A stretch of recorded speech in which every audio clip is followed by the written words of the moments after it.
Welcome back to our channel study pad. আজ আমরা আলোচনা করব দশম শ্রেণীর রাশিবিজ্ঞান।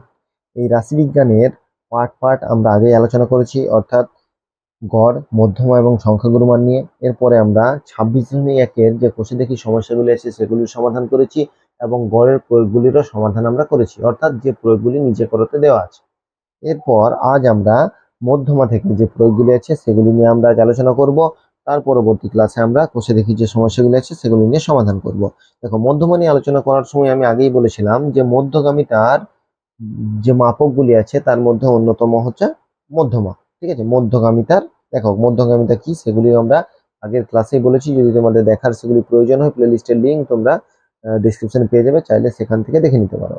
দেখো, কোনো প্রদত্ত অবিন্যস্ত রাশি তথ্যকে মানের ঊর্ধ্বক্রম বা অধক্রম, আমরা জানি শুধুমাত্র ঊর্ধ্বক্রম, শুধু ঊর্ধ্বক্রম নয়, অধক্রম অনুযায়ী যদি সাজাই তাহলে তাদের মধ্যমান যদি অযুগ্ম সংখ্যা হয় তাহলে তাদের মধ্যমান, এবং যদি যুগ্ম সংখ্যা হয় তাহলে দুটি মধ্যমানের গড়ই হলো রাশি তথ্যের মধ্যমান।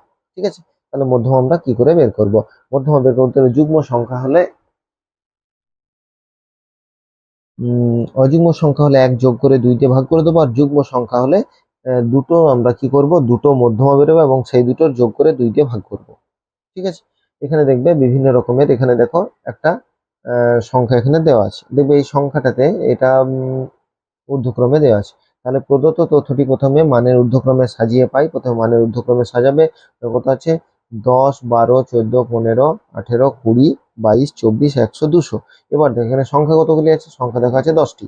তাহলে 10টি আছে মানে জোড় সংখ্যা। তাহলে জোড় সংখ্যা যদি হয় তাহলে সেই ক্ষেত্রে, অর্থাৎ যুগ্ম সংখ্যা যদি হয় তাহলে আমরা কি করব, n/2, n/2, অর্থাৎ এখানে কত আছে 10, তাহলে 10/2 তে মানে হচ্ছে 5, 5 নম্বর সংখ্যা। আর n/2 + 1 অর্থাৎ 6 নম্বর সংখ্যা। n/2 + 1 মানে 6 নম্বর সংখ্যা। দুটোতম অর্থাৎ পঞ্চমতম এবং ষষ্ঠতম দুটি পদকে যোগ করে যদি 2 দিয়ে ভাগ করি, যেটা পাবো সেটি হচ্ছে মধ্যমা।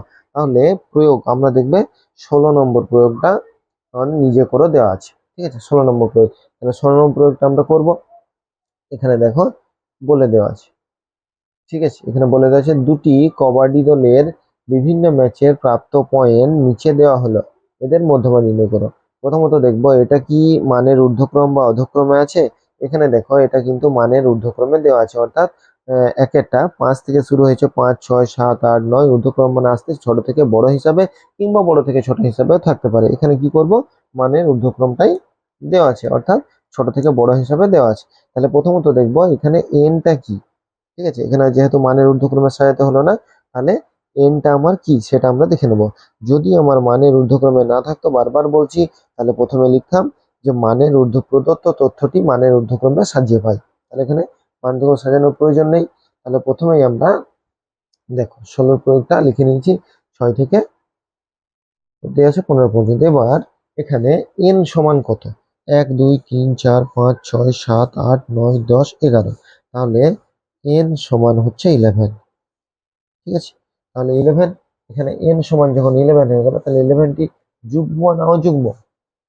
তাহলে দেখতে হবে এখানে হচ্ছে অযুগ্ম। তাহলে আমরা লিখবো এন, এন হচ্ছে অযুগ্ম, অযুগ্ম। তাহলে এন যদি অযুগ্ম হয় তাহলে নির্ণেয় মধ্যমা, নির্ণেয় মধ্যমা। তোমাকে মধ্যমাটাই বের করতে বলেছে, অতএব আমি দেখলাম নির্ণেয় মধ্যমা বা মধ্যমা আমরা লিখতে পারি। ঠিক আছে, তাহলে নির্ণেয় মধ্যমাটা কত হবে? এখানে হবে, এখানে আমরা কি করবো, কততম পদটা হচ্ছে। তাহলে এখানে আমার n+1/2 তম পদ। ঠিক আছে, এততম পদ। তাহলে n/2 মানে 11 + 1 তার মানে হচ্ছে 12, 12/2 তার মানে হচ্ছে 6। তাহলে হচ্ছে ষষ্ঠতম পদটি। তাহলে ষষ্ঠতম পদটি কোথায় আছে দেখো, 1, 2, 3, 4, 5, 6। তাহলে এই যে 6 নম্বর পদটি, 6 নম্বর পদটি হয়ে গেল মধ্যমা। তাহলে আমরা লিখবো নির্ণেয় মধ্যমা। এখানে আমরা ক্যালকুলেশনটা করলাম। তাহলে নির্ণেয় মধ্যমা কত? নির্ণেয় মধ্যমাটা হচ্ছে 10। এততম পদটা কত? 10। তাহলে হয়ে গেল 10। একের যে সমস্যাটা দেওয়া ছিল প্রয়োগ নম্বর 16, আমরা কি করলাম, প্রথমে মানের ঊর্ধ্বক্রমে বা অধক্রমে সাজাবো, যদি দেওয়া থাকে তাহলে আমাদের আর সাজানোর প্রয়োজন নেই। তারপর দেখবো এখানে কতগুলো সংখ্যা আছে, অর্থাৎ এনটা যুগ্ম না অযুগ্ম। এখানে অযুগ্ম, তাই নির্ণয় মধ্যমা কত হবে, n+1/2 তম পদ, তাহলে সেটা দেখা গেল ষষ্ঠতম পদ। ষষ্ঠতম পদটা কত, 10, তাহলে নির্ণয় মধ্যমা হচ্ছে 10। এরপর আমরা দুইয়েরটা দেখবো। দেখো দুইয়েরটা কি বলা হয়েছে, দুইয়েরটা হচ্ছে 6, 7, 8, 8 দুবার আছে, তারপর হচ্ছে 9, 10, 15, 15 দুবার আছে, তারপর 16, 17, 19 এবং 25। এখানেও দেখো ঊর্ধ্বক্রমে সাজানোই আছে। তাহলে প্রথমে আমরা দুইয়ের যে তথ্যটা দেওয়া আছে সেই তথ্যটাকে আগে লিখে নিই। দেখো এখানেও আমরা তথ্যটাকে লিখে নিলাম, কত আছে 6, 7, 8, 8, পুরো যে তথ্যটা দেওয়া ছিল সেটা লিখলাম। এবার এন কত লিখবো, দেখো 1, 2, 3, 4, 5, 6, 7, 8, 9, 10, 11, 12। তাহলে n ইকুয়াল টু কত, 12। তাহলে এন কি, এন হচ্ছে যুগ্ম, এন হয়ে গেল যুগ্ম। তাহলে যুগ্মর ক্ষেত্রে আমরা মধ্যমাটা কি করে বের করবো, এক্ষেত্রে আমার দেখো নির্ণেয় মধ্যমা, নির্ণেয় মধ্যমা। তাহলে এখানে প্রথমে যেটা হচ্ছে সেটা হচ্ছে কত, 12। ঠিক আছে, তাহলে 12 হলে দুটো পদের অর্থাৎ দুটো মধ্যমা বেরোবে, কারণ জোড় সংখ্যা আছে। তাহলে আমরা হবে n/2 তম পদ, n/2 তম পদ, তার সঙ্গে কি হবে আরো যে পদটি আছে। ঠিক আছে, পদ বা মান দুটোই লিখতে পারি। এততম মান যুক্ত n/2 + 1। ঠিক আছে, এই পুরোটাকে কি হবে, এততম পদ, এটার এততম পদ। ঠিক আছে, এততম পদকে 2 দিয়ে ভাগ। তাহলে এই পদগুলি কত কত হচ্ছে দেখো, তাহলে 12/2 এততম মান যুক্ত 12/2 + 1 তম। ঠিক আছে, পুরোটাকে কত দিয়ে ভাগ, পুরোটাকে হচ্ছে 2 দিয়ে ভাগ, সরি পুরোটাকে 2 দিয়ে ভাগ। তাহলে পুরোটাকে যদি 2 দিয়ে ভাগ করি, এততম পদ তখন হচ্ছে এটা হচ্ছে ষষ্ঠতম পদ যুক্ত এখানে হচ্ছে সপ্তম পদটা। এখানে মান লিখছি সেহেতু মানই লিখবো, এততম মান। ঠিক আছে, তাহলে 2 দিয়ে ভাগ। তাহলে কততম পদ, সেই 6তম পদ কত আছে দেখো, 1, 2, 3, 4, 5, 6, 6 নম্বর এটা, আর এটা হচ্ছে 7 নম্বর, অর্থাৎ 10 এবং 15। তাহলে 10 যুক্ত 15/2, তাহলে 10 আর 15 কত, 25, 25/2 মানে হচ্ছে 12.5। তাহলে এর মধ্যমা কত বেরিয়ে গেল, নির্ণয় মধ্যমা বেরিয়ে গেল, এই যে তথ্যটা দেওয়া ছিল এর মধ্যমা বেরিয়ে গেল 12.5। তাহলে 16 প্রয়োগে যে দুটি সমস্যা দিয়েছিল দেখো সেই দুটির সমাধান আমরা করে নিলাম। ঠিক আছে, এইরকম যখন সংখ্যা দেওয়া থাকবে মানে ঊর্ধ্বক্রম বা অধক্রমে সাজানোর পর আমরা কি করব, যদি জোড় সংখ্যা থাকে তাহলে এই যে ফর্মুলাটা আছে, অর্থাৎ n/2 তম মান যুক্ত n/2 + 1 তম মান, এই দুটোকে যোগ করে দুটোর গড় অর্থাৎ 2 দিয়ে ভাগ। ঠিক আছে, আর যদি অযুগ্ম হয় তাহলে আমরা n+1/2 তম পদ যেটা হবে সেটা। তাহলে এখানে আমরা 16 দাগের যে দুটি প্রয়োগ ছিল সেই প্রয়োগ দুটি সমাধান করলাম। এর পরবর্তী যে প্রয়োগ, কয়েকটা প্রয়োগ দেখবে তোমাদের বইয়েও করে দেওয়া আছে, যেটা তোমাদের করে দেওয়া থাকবে না অবশ্যই সেটা আমরা সমাধান করার চেষ্টা করব। ঠিক আছে, এবং যেটা করে দেওয়া থাকবে সেটা যদি তোমাদের বুঝতে অসুবিধা হয় অবশ্যই আমাদেরকে জানাবে যে কোনগুলি তোমাদের বুঝতে অসুবিধা হলো, কোনগুলি তোমাদের করিয়ে দিতে হবে, তাহলে সেগুলি আমরা আবারও করিয়ে দেওয়ার চেষ্টা করব। এরপরে যদি এইরকম ভাবে দেওয়া থাকে, ঠিক আছে, তাহলে প্রথমে যেটা আছে সেটা লিখবো, যেটা পরিসংখ্যা সেটা, তারপর ক্রমজীবী পরিসংখ্যা বের করবো। ওই ক্ষেত্রে তো শুধুমাত্র কয়েকটা তথ্য দেওয়া ছিল বা মান দেওয়া ছিল, সেখান থেকে মধ্যমা বের করছিলাম। যদি এরকম দেওয়া থাকে, ঠিক আছে, তাহলে আমরা কি করব, এই ছক তৈরি করব এবং পরিসংখ্যাটাকে আমরা ক্রমযৌগিক পরিসংখ্যায় লিখবো, সেটা ক্ষুদ্রতম সূচকে। ক্ষুদ্রতর সূচকটা কি, অর্থাৎ এখান থেকে ছোট থেকে আস্তে আস্তে বড় হয়ে যাবে।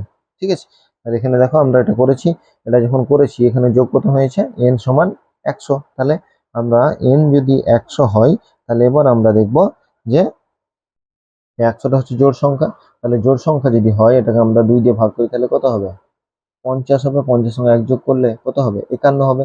তাহলে 50তম পর্যবেক্ষণ, 50তম পর্যবেক্ষণটা এখানে দেওয়া আছে, আর 51তম পর্যবেক্ষণটা ঠিক তার পরেরটা হবে, অর্থাৎ এখানে 50তম পর্যবেক্ষণ, তার পরেরটাই হবে 51তম। তাহলে কত আছে এখানে দেখো 46 এবং 47, 46 এবং 47কে যোগ করে 2 ভাগ, যেহেতু জোড় সংখ্যা পেলাম, বিজোড় সংখ্যা থাকলে আমরা তো একবারেই বের করতে পারতাম। এখানেও দেখো তাই চল পরিসংখ্যা দেওয়া আছে, এখানে চলগুলো রেখে পরিসংখ্যা লিখেছি, এখানে ক্রমযৌগিক পরিসংখ্যা লিখেছি। তাহলে ক্রমযৌগিক পরিসংখ্যা কত 39, তাহলে বিজোড় সংখ্যা, তাহলে 39 + 1 তার মানে 40/2, তার মানে হচ্ছে 20।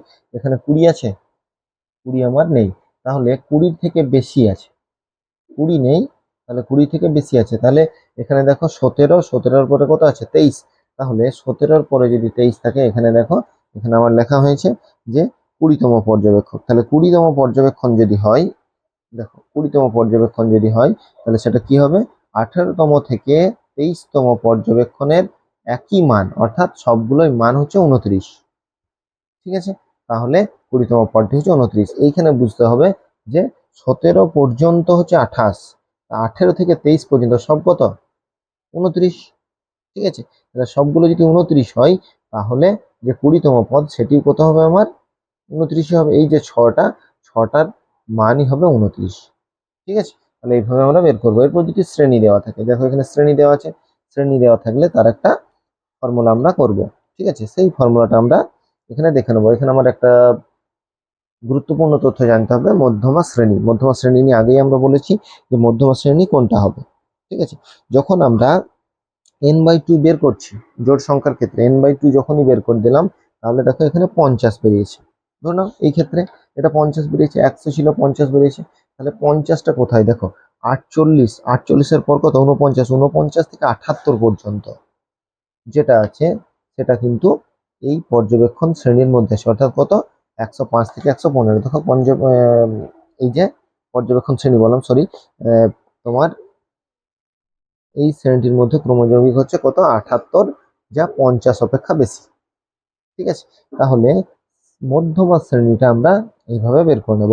ফর্মুলাটা দেখে নিই মধ্যমার একবার, প্রয়োগগুলি করার পূর্বে আমরা আগেও দেখেছি, এখন একবার দেখে নিই। মধ্যমা কি L plus bracket n/2 - CF/F * H। এলটা হচ্ছে যে মধ্যমা শ্রেণী হবে, যেটা মধ্যমা শ্রেণী হবে, অর্থাৎ যে শ্রেণীটা হচ্ছে তার নিম্ন সীমানা। ঠিক আছে, এন হচ্ছে পর্যবেক্ষণ সংখ্যা, অর্থাৎ যেটা আমার এন বেরোবে যোগ করে ক্রমযৌগিক পরিসংখ্যা। এরপর হচ্ছে এফটা কোনটা, এফটা হচ্ছে পরিসংখ্যা, যেটা মধ্যমা শ্রেণী হবে তার পরিসংখ্যাটাই, আর CF হবে মধ্যমা শ্রেণীর ঠিক আগের ক্রমযৌগিক পরিসংখ্যাটা। এই হিসাবে দুটো শ্রেণীর মধ্যে পার্থক্য, অর্থাৎ এই ফর্মুলাটা আমাদের করতে হবে। এবার ওটার অ্যান্সার আমার এখানে বের করে দেওয়া আছে। এরপর আমরা এখানে দেখবো আরো একটা সমস্যা দেওয়া আছে এবং তার সমাধানও করা আছে। আমরা করব 21 নম্বর যে মধ্যমাটা আছে। ঠিক আছে, আমরা একটা করে করলেই কিন্তু আমরা এগুলো বুঝতে পারবো। বারবার বলছি প্রয়োগ তোমরা হয়তো বইয়ে দেখবে না, বা অনেকেই প্রয়োগ হয়তো দেখে না, শুধুমাত্র বসে থেকে সমস্যাগুলি করে নেয়। এর ফলে কি হয়, পরীক্ষাতে যখন প্রয়োগ থেকে কোনো সমস্যা পড়ে তখন সমাধান করতে অসুবিধা হতে হয়। বারবার বলছি তোমরা প্রয়োগগুলো অবশ্যই ভালো করে দেখবে। তাহলে 21 নম্বরটা কি বলেছে দেখো, 21 নম্বরটা বলা হয়েছে 10 থেকে 8, 10 0 থেকে 10 হচ্ছে 8, 10 থেকে 20 হচ্ছে 10, 20 থেকে 30 24, আর 30 থেকে 40 হচ্ছে 16, 40 থেকে 50 হচ্ছে 15, এবং 50 থেকে 60 হচ্ছে 7। এখানে এই বিভাজন পরিসংখ্যার মাধ্যমে কি মধ্যমা আমাকে নির্ণয় করতে বলেছে। ঠিক আছে, তাহলে প্রথমে ছকটা তৈরি করে নিই, তারপর এটা বের করার চেষ্টা করি। ঠিক আছে, কোনটা কি সেটা আমরা আগেই জেনে নিয়েছি। বারবার বলছি তোমাদের বুঝতে অসুবিধা হলে অবশ্যই কমেন্ট করে জানাবে, আর তোমাদের যদি এগুলি ভালো লাগে বা বুঝতে পারো অবশ্যই বন্ধুদের মধ্যে শেয়ার করবে, যাতে তারা উপকৃত হয়। আমাদের চ্যানেলে নতুন হলে অবশ্যই চ্যানেলটিকে সাবস্ক্রাইব করবে। দেখো আমরা 21-এর সমাধানটা করি। দেখো এই তথ্যটি বলে দেওয়া আছে। ঠিক আছে, এবার আমরা যদি ক্রমযৌগিক পরিসংখ্যা বের করি, ক্ষুদ্রতর সূচক, তাহলে ক্ষুদ্রতর সূচকে যদি ক্রমযৌগিক পরিসংখ্যা বের করি, সেক্ষেত্রে আমরা কি দেখো, এটা হচ্ছে 8, আমরা জানি এইটার সঙ্গে এটা যোগ হবে, তাহলে 8 আর 10 18।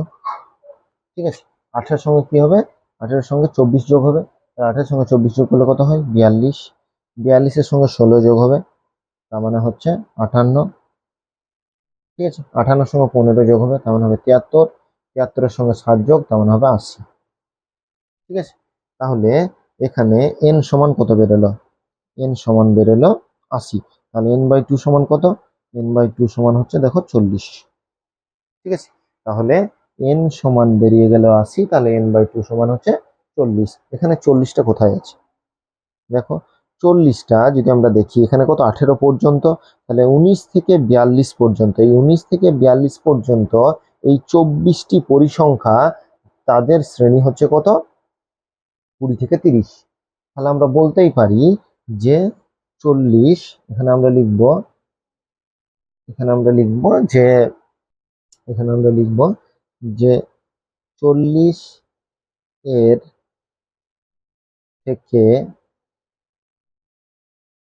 থেকে ঠিক বেশি, 40 এর থেকে ঠিক বেশি ক্রমযৌগিক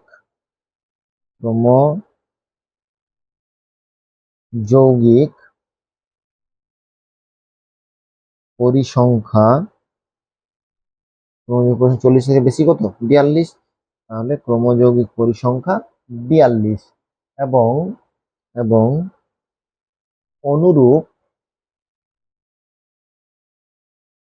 অনুরূপ শ্রেণীটা কত হবে এখানে 20 থেকে 30, তাহলে 20 থেকে 30। তাহলে যখন দেখব যে এই n/2, ঠিক আছে, n/2টা এখানে নেই, অর্থাৎ ক্রমযৌগিক পরিসংখ্যা নেই, তাহলে তার থেকে বেশিটা কোনটা আছে দেখব, সেই শ্রেণীটা হচ্ছে অনুরূপ শ্রেণী। তার মানে এই শ্রেণীটা কি শ্রেণী মধ্যমা শ্রেণী, ঠিক আছে। তাহলে আমরা লিখবো অতএব মধ্যমা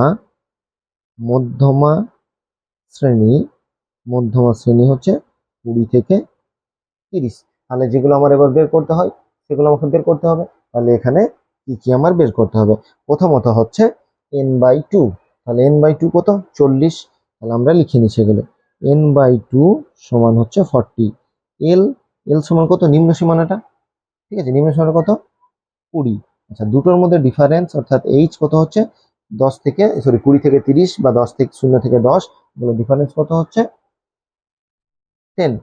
এবার আমার হচ্ছে f, তাহলে এই যে শ্রেণীটা আছে কোন শ্রেণীটা আমার এই শ্রেণীটা, এখানে পরিসংখ্যাটা কত আছে দেখো, পরিসংখ্যাটা যদি দেখি পরিসংখ্যাটা আছে 24, তাহলে পরিসংখ্যা মানে f, তাহলে f কত হলো, f হচ্ছে 24, তাহলে আমরা লিখব f সমান 24, f সমান 24 হলো। এবার হচ্ছে cf মানে এই যে ক্রমযৌগিক যে পরিসংখ্যাটা আছে এই পরিসংখ্যার ঠিক আগের ক্রমযৌগিক পরিসংখ্যা অর্থাৎ 18, তাহলে আমরা লিখব cf সমান হচ্ছে 18। এবার আমরা মধ্যমাটা নির্ণয় করবো। তাহলে প্রথমে এইভাবে কিন্তু লিখবো, প্রথমে ছক কাগজটা আমরা প্রথমে ছকটা তৈরি করে নিলাম, তারপর আমরা লিখলাম n/2 কত হচ্ছে, তারপর লিখলাম 40 এর থেকে ঠিক বেশি ক্রমযৌগিক পরিসংখ্যা হচ্ছে 42, তাহলে অনুরূপ শ্রেণী হচ্ছে 20 থেকে 30, তাহলে মধ্যমা শ্রেণীটা 20 থেকে 30, তাহলে n/2 কত হলো, l কত হলো, h এবং f এবং cf সবগুলো আমি বের করে নিলাম। এরপর আমরা লিখবো নির্ণেয় মধ্যমা, তাহলে আমরা লিখবো নির্ণেয়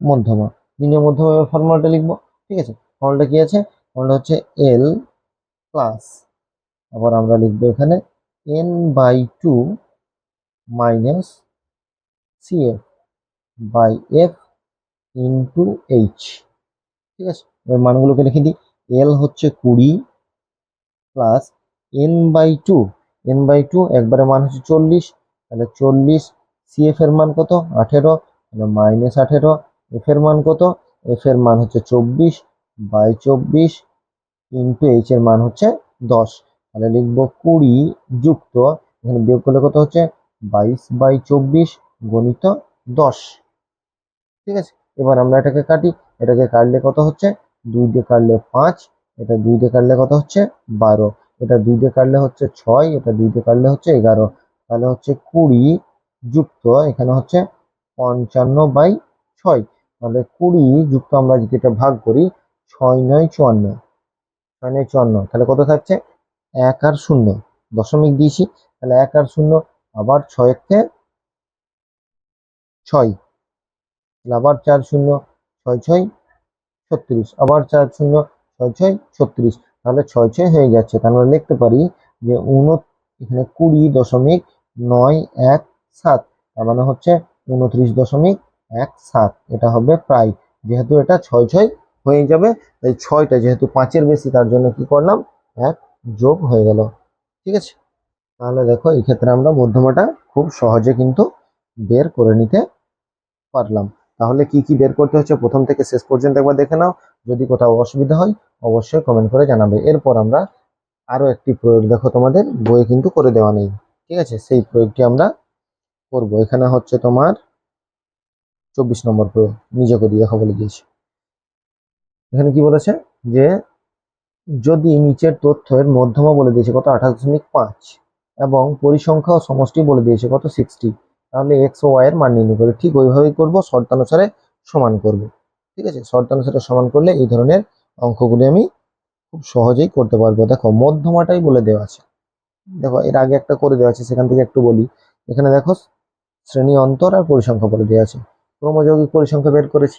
এবার দেখো এই এনটা বলে দেওয়া আছে কত 100, পরিসংখ্যা সমষ্টি 100 বলে দেওয়া আছে। তাহলে এখানে এখানে আমরা লিখবো যে এইগুলোর যোগফল হচ্ছে 100। তাহলে এখান থেকে কত বেরোলো, এক্স প্লাস ওয়াই এর মানটা বেরিয়ে গেল। এবার মধ্যমা কত বলা আছে 525। তাহলে মধ্যমা যদি 525 বলা থাকে, সেটা মধ্যমা শ্রেণীটা কোনটা হবে? মধ্যমা শ্রেণীটা 525 যদি বলা থাকে 500 থেকে 600 মধ্যে হবে। তাহলে 500 থেকে 600 মধ্যে যখন হলো, আমি এলটা পেয়ে গেলাম।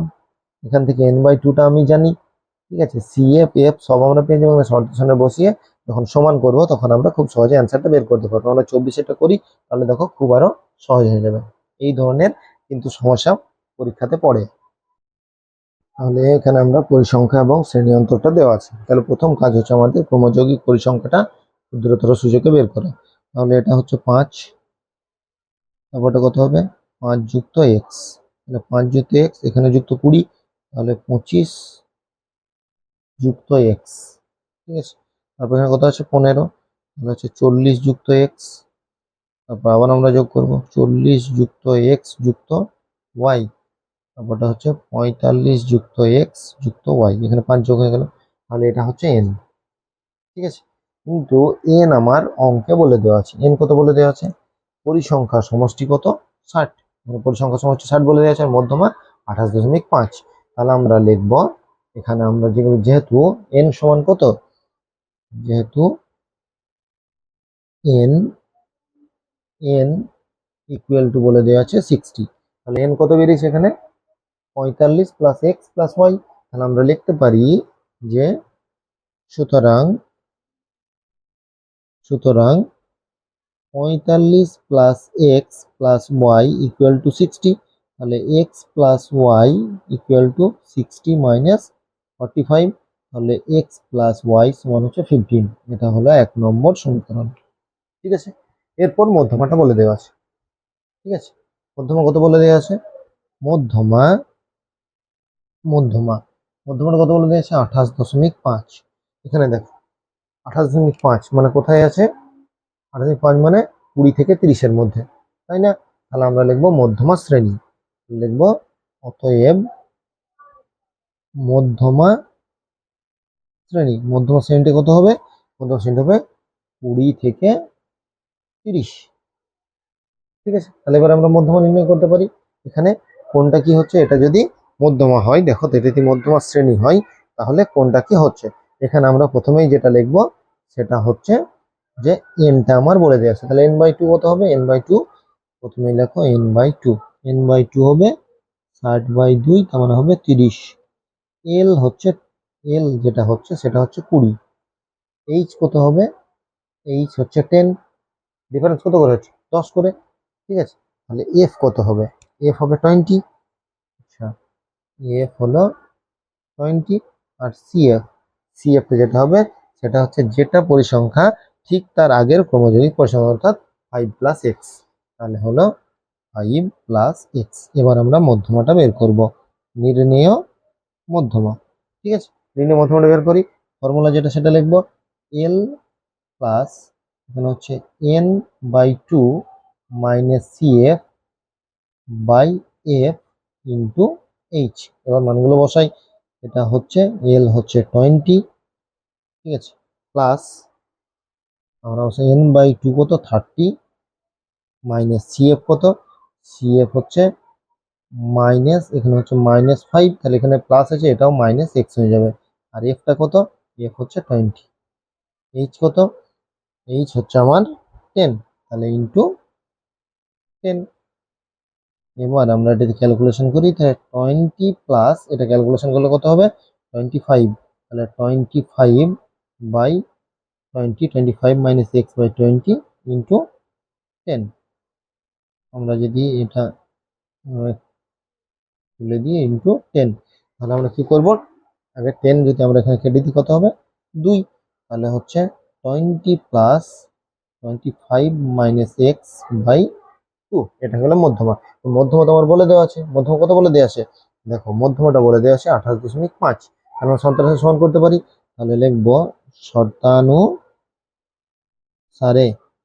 শর্তানুসারে, তাহলে আমরা লিখবো 20 plus 25 minus x by 2 equal to 28.5, বা 25 minus x by 2 equal to 28.5, এটা কি হবে প্লাস আছে মাইনাস হয়ে যাবে, তাহলে 25 মাইনাস এক্স ইকুয়াল টু এটা কত হবে 2 ইন্টু এটা হবে 8.5, এই 2টা কি হয়ে গেল এটার সঙ্গে গণিত হয়ে গেল, বিয়োগ করে গুণ হয়ে গেল, তাহলে মাইনাস এক্স ইকুয়াল টু এই দুটো গুণ করলে কত, এই গুণ করলে কত হচ্ছে 17, প্লাস 25টা হয়ে যাবে মাইনাস 25, বা মাইনাস এক্স ইকুয়াল টু -8, তাহলে মাইনাস মাইনাস কেটে গেল, তাহলে এক্স এর মান কত বেরোলো, এক্স সমান বেড়ে গেল 8, তাহলে এক্স এর মানটা আমরা কিন্তু পেয়ে গেলাম, এক্স এর মান কত পেলাম, এক্স এর মান পেয়ে গেলাম 8।